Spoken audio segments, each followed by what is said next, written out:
কিন্তু কেসাল ঝর্ণা নাই তেমনি দেখবেন আমার এইখানে মানসিকরা অমন সহজ সরল দেবতার ডর ওরা জ্ঞান জ্ঞান নাই যদি কাম কোনো ক্ষতি করে ওরা পাল্টা অ্যাকশন না নিবার কথা ভাবিয়া ভগবান তুই যেন বিচার করিস। এই যে মানে মানসিকরা আমার এই উত্তর ভারতের এই বেটার বুঝুর এরিয়ার মানসিকরা সবাই তোমরা দেব দেবী দেখান শাস্ত্র মতে তোমরা সবাই দেব দেবী তোমার চরণদার শতগুরু ভক্তি জন্ম কথা হয় এটা গীতার পুস্তকের মিটিং আমার লাগছে মেলা মায়া মানুষ বেশি এরা বলে একসঙ্গে এত মানুষ ছিল না। আমার দুইজন বক্তা কই, আমার প্রচার সম্পাদক কই, আমার কনভেনার কই, আমার সাংগঠনিক কথাগুলো কই, এগুলো গুরুত্বপূর্ণ কথা।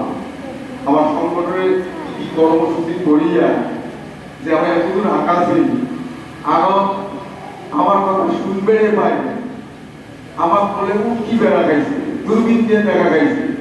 আর আজকের দিনও আমরা সংগঠনের বিভিন্ন কর্মসূচির মধ্য দিয়া এমন একটা জায়গা পৌঁছে গেছি, একটা নাম শুনতে দিল্লি রাজ্য। রামের কথা আছে, রাবণ যখন অমর বড় হয়েছে তোকে কইছে রাবণ তুই তো অমর আলু কিন্তু তোকে একজনে মারি গেলে মানুষ বাঁধব যেদিন যদি বাঁধো সেদিন বল তুই জানবো তোর মৃত্যু আঁকিয়েছিলাম। যার জন্য যে রাবণের ঘোড়ার ঘাস কাটছে যমরাজ এতই শক্তিশালী ছিল। সেদিন প্রথম হনুমান সীতার খোঁজ করে লঙ্কা বলি সরকার করছে, সেদিনে কিন্তু হনুমানের ওই রাবণের কলজা কাঁপিছে। আর বোধহয় মোর বেশি দিন নাই। আজকে আমাদের গেটার মুভমেন্ট পিপল অ্যাসোসিয়েশন দীর্ঘদিন যেদিন থেকে আমরা বুঝবার বৃহত্তর বুঝবার রাজ্যে ষড়যন্ত্র শুরু করছে, চক্রান্ত বিষয়ের ঘর, সেদিন তার প্রথম প্রতিবাদ করছে প্রজা হিত সাধনী সভা নামে ওইখানে ভূমিপুত্র মানুষ বুঝবার ভূমিপুত্র মানুষ। সেদিন প্রথম আমার আন্দোলনের সূত্রপাত ঘটেছে সেই আমার পূর্বপুরুষের ঘর প্রজা হিত সাধনী সভা। আমরা জানি না, ইতিহাস আমরা পড়ি না, সেই সূত্রপাতের গতি ধরিয়া আজকে আমরা হাঁটতে হাঁটতে হাঁটতে হাঁটতে এমন একটা জায়গা পৌঁছে গেছি এরা আমার পরিচয় দেওয়া যায় না। দিল্লি যদি একবার শুনে ওই যে দিল্লির অহংকার প্রমাণ তোমরা ভূমিপুত্র রাজবংশী মানসী তোমাদের আশীর্বাদে বংশীবদনে আমার একটা নাম ইয়া খুঁজ করা খানা কোন বংশীবদন। দিল্লি যাবে একবার করে রাজবংশী লিডার, কলকাতায় যাবেন আর খুঁজ করা কোন বংশীবদন।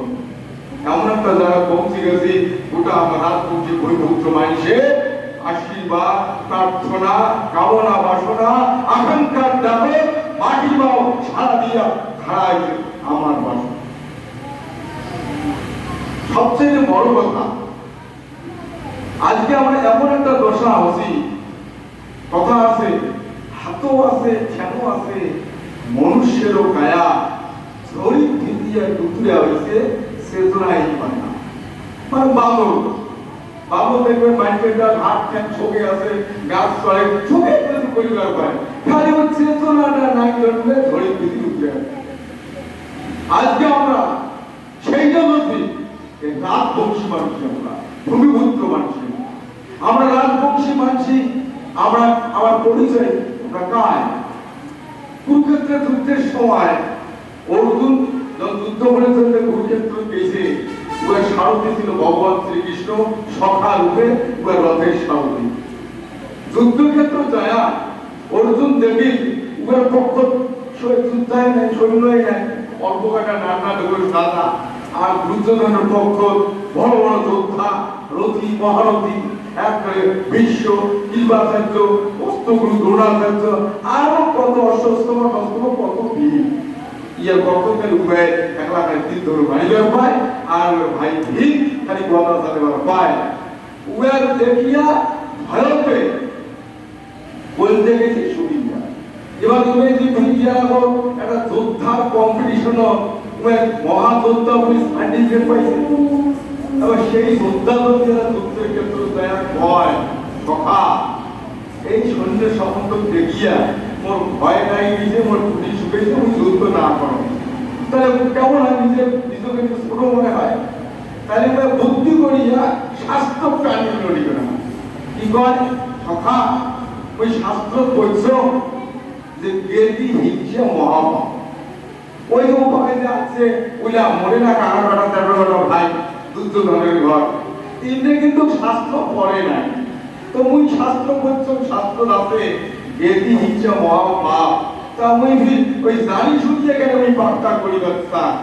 অতএব উমরা যুদ্ধ করে করুক, মারি ফেলে ফেলা, ওই গেদি হিংসা করিয়া মহাপাপ করিয়া এই রক্ত মাখা সাম্রাজ্যের মধ্যে দরকার নাই। ওই যুদ্ধ না করো, এই গান্ধী ত্যাগ করো। ক্লিয়ার কর তোর কর্তব্য কি, তোর ধর্ম কি। বলছে সব ধর্মে নিধন শ্রেয়, বড় ধর্ম ভয়াবহ। তোর ধর্ম কি, তোর পরিচয় কি জানা। সব কিছু যখন গোট গোট করিয়া ভাবি তিনি কই, তারপরে অর্জুন তীর ধনুক তুলিয়া ওরে যুদ্ধ করতে নাই করে। মহাভারত সবাই দেখছে, আগত খালি গৌতম বলছে মানছি, যার সময় ছিল বলছে, যার সময় ছিল না পরে নাই। আধুনিক ছিল বিজ্ঞান প্রযুক্তির অগ্রগতির কারণে যত পৌরাণিক ধর্মমূলক জ্ঞানের কথা আজকে আর কারো বাকি নেই। টিভি সিরিয়াল, রামায়ণ, মহাভারত, শ্রীকৃষ্ণ, ভাগবত, গীতা, পুরাণ পুরাণ সব ছড়ানো। তাহলে এইবার কুরুক্ষেত্রের যুদ্ধ, পরবর্তী অর্জুন যুদ্ধ করিয়া পুরো গেদি গোষ্ঠী মাঝে নাই মানে কি গড় পাবে না হয়। অর্জুন যুদ্ধ করে নাই করে কি, যুদ্ধ করে নাই অর্জুন। হ্যাঁ তো তাহলে কি আমরা যদি ফেতলা পাড়িয়ে যাবো, তোমরা মনে বোঝেন না 100 ভাই আর 5 ভাইয়ের যুদ্ধ হয়েছিল তাই হয়। যখন যুদ্ধ শুরুতে অর্জুন যখন গান্ধী ত্যাগ করলেন যে গেদি হিংসা মহাপাপ, এই পাপের ভয়তে গান্ধী ত্যাগ করেন। আর এই 18 দিন 18টা অধ্যায় 750 শ্লোক মধ্য দিয়া শ্রীকৃষ্ণ, ভগবান শ্রীকৃষ্ণ অর্জুন এই যে জ্ঞানের কথা বলা যুদ্ধ করার জন্য মানে উদ্বুদ্ধ করায়, এই কথাটাকে তো ওই গীতা। আজকে সবাই ঘরে ঘরে গীতা পড়ে। এই গীতা পরিষ্কার করা আছে কুরুক্ষেত্রের যুদ্ধ অর্জুন যখন তীর ধনুক ফেলে চুপ করিবেন, যুদ্ধ করিবেন নাই। উভয়ের যে কথাগুলো বুঝায়, উভয়ের যে জ্ঞানের কথা বল, ওগুলো এই গীতার কথা। তাই গীতা পরিষ্কার, অর্জুন প্রথমে যুদ্ধ করে নাই পাপ বলিয়া। এবার সেই অর্জুনের পরবীর গান্ধী তুলিয়া সবাকে মাই ফেলেন। মনে একটা প্রশ্ন, যে অর্জুন প্রথমে কই গেদি হিংসা মহাপাপ, এই কথা কয়া গান্ধী ত্যাগ করে রথ বসে, এবার কৃষ্ণরা কি বুঝে না বুঝে তাও। এবার অর্জুন ঘুরিয়ে তীর ধনুক তুলিয়া উহার গেদি গোষ্ঠী মারিয়া সত্য প্রতিষ্ঠা করে। এবার যে অর্জুন কল গেদি হিংসা মহাপাপ মারলেন না, এবার ওই অর্জুনের তীর ধনুক তুলিয়ে ফিরে গেদি গোষ্ঠী মারি ফেলেন। এবার তোমরা এখন তো অর্জুন ধার্মিক না পাপী? অর্জুন কি ধার্মিক না পাপী? ধার্মিক না পাপী? ধার্মিক। কেন উভয়ের বক্তব্য গেদি গোষ্ঠী মারলে মহাপাপ। এইবার যখন কৃষ্ণ বুঝায় সখা, অন্যায় দমন করতে, ন্যায় প্রতিষ্ঠা করতে, সত্য প্রতিষ্ঠা করতে, মিথ্যা ধ্বংস করতে গেদি গোষ্ঠী আত্মীয় স্বজন ও এগুলা মানলে পাপ নাই।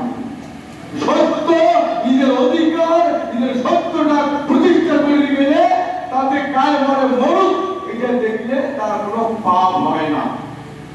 যখন বুঝি আর বলতে তুই কায়, এবার ওরা তো পরিচয়টা বুঝি, ওরা তো মুখে ভয় খাইছে। ওরা কইছে অর্জুন তুই একজন তোমার যোদ্ধা, তুই এই ন্যায় প্রতিষ্ঠা করার জন্য তোর জন্ম। এই অরাজক ধর্ম সৃষ্টির জগৎ সত্য প্রতিষ্ঠা, ন্যায় প্রতিষ্ঠার জন্য তোর জন্ম। তোর যুদ্ধের ক্ষমতা তুই জানিস না। তোর যে তীর ধনুক, তুই যদি তীর ধনুক তুই দেখিস তো হাজার হাজার সৈন্য বিপক্ষে, তুই যাক যাক মারবো বলিয়া তীর ধনুক ছাড়বু, তীর ছাড়বু, ওই লোক সেটি থাক, একটা জলের ভিতরে লোকই থাক, ওই তাকেও দেয়া মারবে, এমন তোর পাওয়ার আছে। তোর ওই যদি কারো কানে বাবন দিয়ে যায়, তাও তাকে বলি দেবে। যখন উহার পরিচয়, উহার যুদ্ধের ক্ষমতা, উহার তাগত সম্বন্ধে যখন জানি, আরো জানি সত্য প্রতিষ্ঠা করতে এই ক্ষমতা ব্যবহার করলে পাপ নাই, তখন গান্ডি তুলিয়া শ্রীকৃষ্ণ ভগবান শ্রীকৃষ্ণ সখা অর্জুন গান্ডি তুলে তখন শত্রুপক্ষ গেদি গোষ্ঠী মারিয়া সত্য প্রতিষ্ঠা করেন। এটাই কিন্তু মূল কথা। অর্জুন প্রথমে জানে নাই কায়, তার জন্য ভয়কে দুর্বল, সেই